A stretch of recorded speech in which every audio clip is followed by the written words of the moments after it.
అందరికీ నమస్కారం అండి.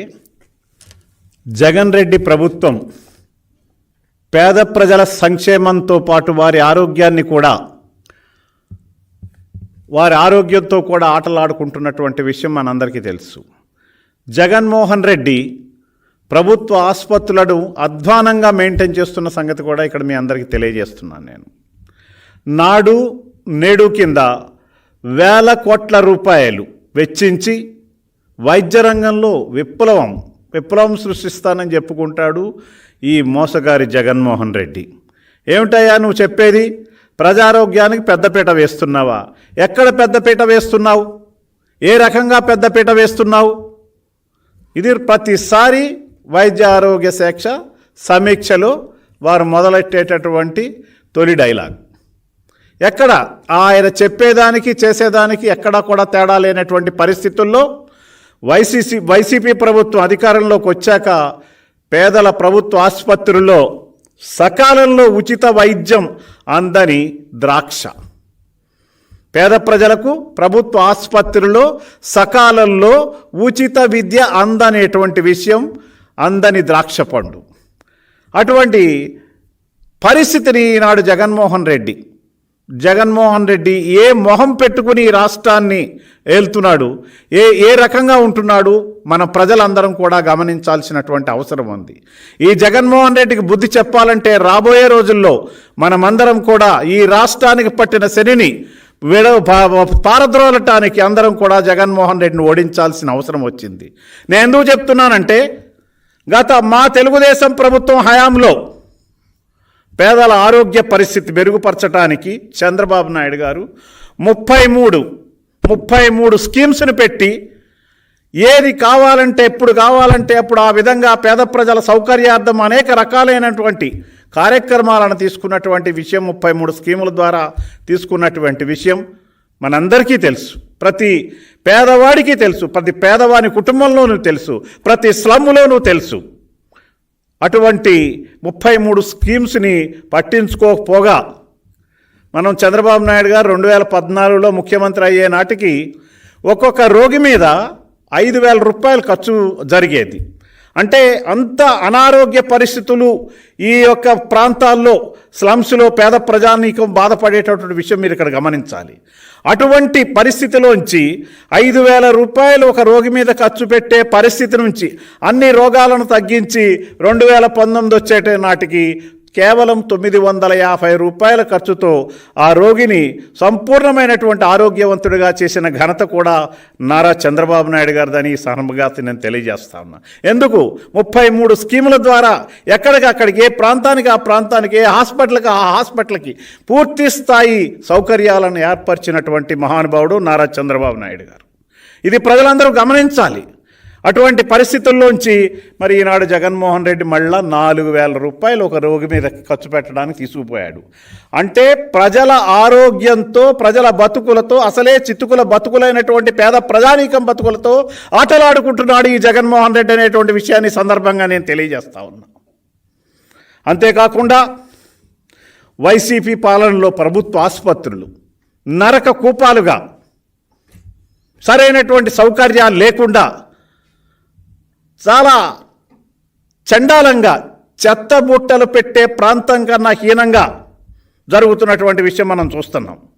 అంతేకాకుండా అత్యాచార కేంద్రాలుగా, ఏమిటిది సిగ్గుచేటు, ఈ యొక్క భారతావనిలో ఈ ఆంధ్రదేశంలో ఇటువంటి పాలన కొనసాగుతోంది అంటే, పచ్చి మోసగారైనటువంటి జగన్మోహన్ రెడ్డి పాలన కొనసాగుతుందంటే ఎవరు హర్షించలేనటువంటి పరిస్థితులతో ఉన్నటువంటి విషయాన్ని, ఈ అసమర్థ పాలకుడిని తొలగించాలనే విషయాన్ని అందరూ కూడా గమనిస్తూ ఉన్నారు. నెల్లూరు హాస్పిటల్ తీసుకుందాం. డాక్టర్లు లేక సెక్యూరిటీ సిబ్బందితో, కూలీలతోటి, స్వీపర్లతోటి వైద్యం చేయించడం సిగ్గుచేటు కదా జగన్మోహన్ రెడ్డి? ఏ రకంగా నువ్వు ఈ రాజ్యాన్ని వెళ్తున్నావు? నీకు ఇచ్చిన పని ఏమిటి? నువ్వు చేసే పని ఏమిటి? ఈ ప్రజల జీవితాలతో ఎందుకు ఆడుకుంటున్నావు? దీనికి సమాధానం చెప్పవా? చెప్పవలసిన బాధ్యత నీది ఉంది. మేము చెబుతున్నాం, ఈ యొక్క పేద ప్రజల ఆరోగ్యంతో నువ్వు ఏ రకంగా ఆటలాడుకుంటున్నావంటే బిడ్డను కోల్పోయిన తండ్రి, చాలా బాధాకరం. అక్కడ ఉన్నటువంటి అంబులెన్సులు లేక భుజాల మీద కానీ మోటార్ సైకిల్ మీద కానీ తీసుకెళ్లేటటువంటి దారుణ పరిస్థితిని నీ ప్రభుత్వ హయాంలోనే కల్పించబడటం చాలా దారుణం కదా జగన్మోహన్ రెడ్డి. ఎంత కనీస బాధాకరం కూడా లేదా నీకు? కనీస ఆలోచన కూడా లేదా? హాస్పిటల్ గురించి పట్టించుకోవా? ఎందుకు ఇలా చేస్తున్నావు? ప్రజలందరూ కూడా నిన్ను ఎప్పుడు దిగిపోతావా, ఎప్పుడు పోతావా, ఈ రాష్ట్రం ఎప్పుడు బాగుపడుతుందా అని ఆలోచిస్తున్నారు. వారి ఆరోగ్యంతో కూడా నువ్వు ఆటలాడుకుంటే ఏ రకంగా చూస్తూ ఊరుకుంటాం? అయినా పెత్తందారుల పాలకుడవే కానీ సామాన్య మానవుడి గురించి పట్టించుకోవని చెప్పి అందరూ అనుకుంటున్నారు. పెత్తందారుల కోసం, ముఖ్యంగా నీ సలహాదారుల కోసం లక్షలాది రూపాయలు, కోట్లాది రూపాయలు నువ్వు నీ సలహాదారులకు జీతాల రూపంలో, ఇతర అలవెన్సుల రూపంలో ఇస్తున్నావు. కానీ పేద ప్రజానీకానికి ఆరోగ్య విషయంలో ఎందుకు వెనక్కిపోతున్నావు? వారికి కేటాయించిన సొమ్మును ఎందుకు ఇవ్వలేకపోతున్నావు? ఆసుపత్రుల అభివృద్ధి కోసం నేషనల్ హెల్త్ మిషన్ ద్వారా విడుదల చేస్తున్న కోట్లాది రూపాయలు ఎక్కడ పంపించావు? ఎక్కడ తీసుకుపోతున్నావు? ఆ నిధులన్నీ కూడా నకిలీ రత్నాలకు టర్న్ చేసి, నకిలీ నవరత్నాలకు టర్న్ చేసి రాష్ట్ర వాటా సొమ్మును కూడా దాంట్లో మిళితం చేయకుండా, దాని వాటా కూడా ఇవ్వకుండా ప్రజల ఆరోగ్యంతో చెలగాటమాడుతున్నావు జగన్ రెడ్డి. దీనికి మూల్యం నువ్వు చెల్లించుకోక తప్పదు. ఇది దుర్మార్గం. ఈ దుర్మార్గమైనటువంటి పాలన నుంచి నువ్వు ఈ ప్రాంతం నుంచి నిన్ను పారద్రోలి ఆంధ్రప్రదేశ్ ప్రజలు సరైన నిర్ణయం తీసుకునే సమయం కూడా ఆసమైంది. ఆఫ్టర్ ఆల్ అని అనుకునేలాంటి పరిస్థితి నువ్వు సృష్టించుకున్నావు జగన్మోహన్ రెడ్డి. పేద ప్రజల ప్రాణాలతో చెలగాటమాడుతూ, నిధుల కొరత కారణం చూపిస్తూ, నిత్యం నానాటికి భారం అవుతున్న కొన్ని చోట్ల వైద్యులే లేకుండా ఆసుపత్రులు నడిపిస్తుంటే, ఒక్కొక్క హాస్పిటల్లో ఇద్దరు డాక్టర్లు ఉండాలంటే ఇద్దరు డాక్టర్లు లేకుండా, 4 ప్రాంతాల కలిపి కూడా ఒక్క డాక్టర్ లేకుండా పబ్లిక్ హెల్త్ సెంటర్లను మెయింటైన్ చేస్తున్నామంటే సిగ్గుచేటు కాదా జగన్మోహన్ రెడ్డి గారు? నేను అడుగుతున్నాను.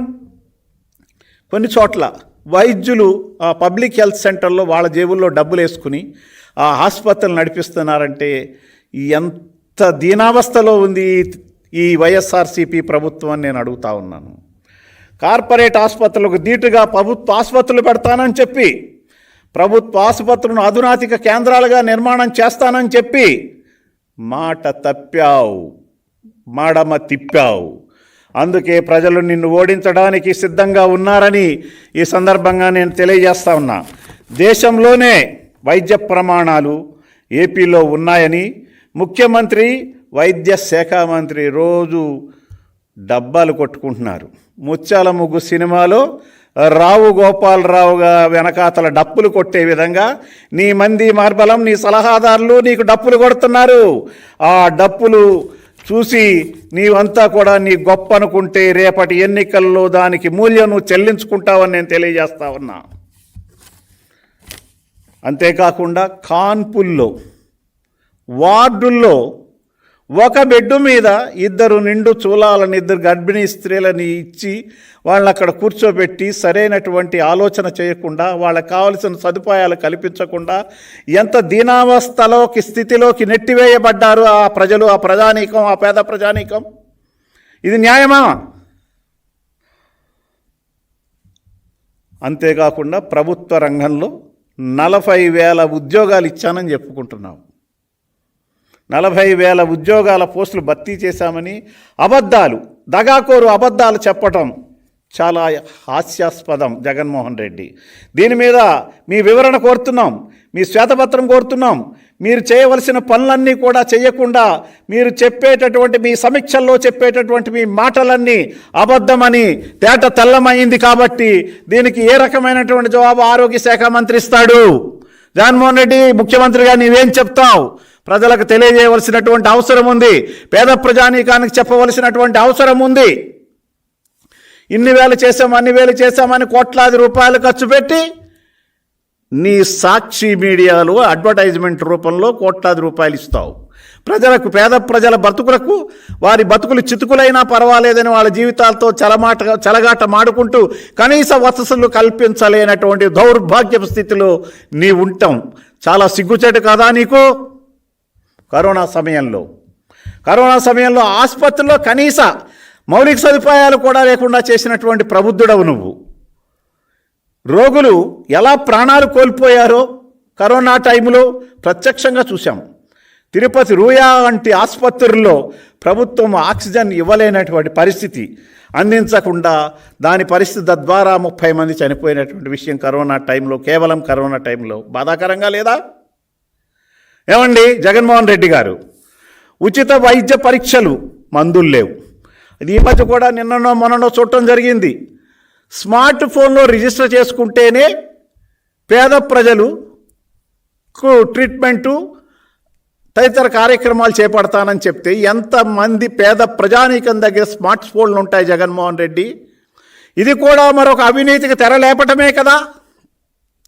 గత టీడీపీ హయాంలో చంద్రబాబు నాయుడు గారు పేద ప్రజల ఆర్థిక స్థితిని దృష్టిలో పెట్టుకుని ప్రాథమిక ఆరోగ్య కేంద్రాలు మొదలుకొని జిల్లా ఆసుపత్రుల వరకు ఎన్టీఆర్ ఉచిత వైద్య పరీక్షలను చేయించి కేవలం 24 గంటల్లోపే రిపోర్ట్స్ ఇచ్చి ఉచిత మందులు సరఫరా చేసిన ఘనత నారా చంద్రబాబు నాయుడు గారిది, తెలుగుదేశం ప్రభుత్వాన్ని సందర్భంగా నేను తెలియజేస్తా ఉన్నాను.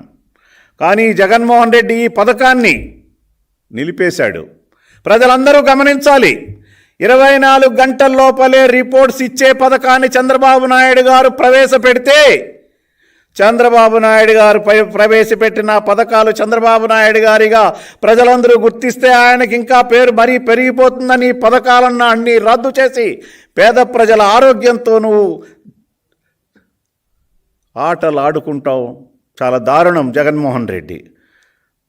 చంద్రబాబు నాయుడు గారి హయాంలో ఇంకొక సప్తవర్ణ దుప్పట్లు, ప్రతిరోజు ఒక దుప్పటి మార్చి ఆ రోగులకు మంచి వసతిని కలగజేసి, మంచి దుప్పట్లు ఇచ్చి, మంచి కార్యక్రమాలు ఇచ్చి, పరిశుభ్రమైన వాతావరణాన్ని ఏర్పాటు చేసి, ఆసుపత్రుల సొంత గృహాల అనే విధంగా అత్యంత ప్రేమతో కూడినటువంటి సర్వీసులను అందజేసిన ఘనత నారా చంద్రబాబు నాయుడు గారిది. అటువంటి ఆసుపత్రులని 3.5 ఏళ్లుగా దుప్పట్లు మార్చడం ఎత్తేసావు. దుప్పట్లు ఇవ్వట్లా, ట్రీట్మెంట్ సరిగా ఉండట్లా, డాక్టర్లు ఉండట్లా, వాటర్ ఉండట్లా, మందులు ఉండట్లా. ఏమిటిది? ఎక్కడ పోతున్నావు నువ్వు?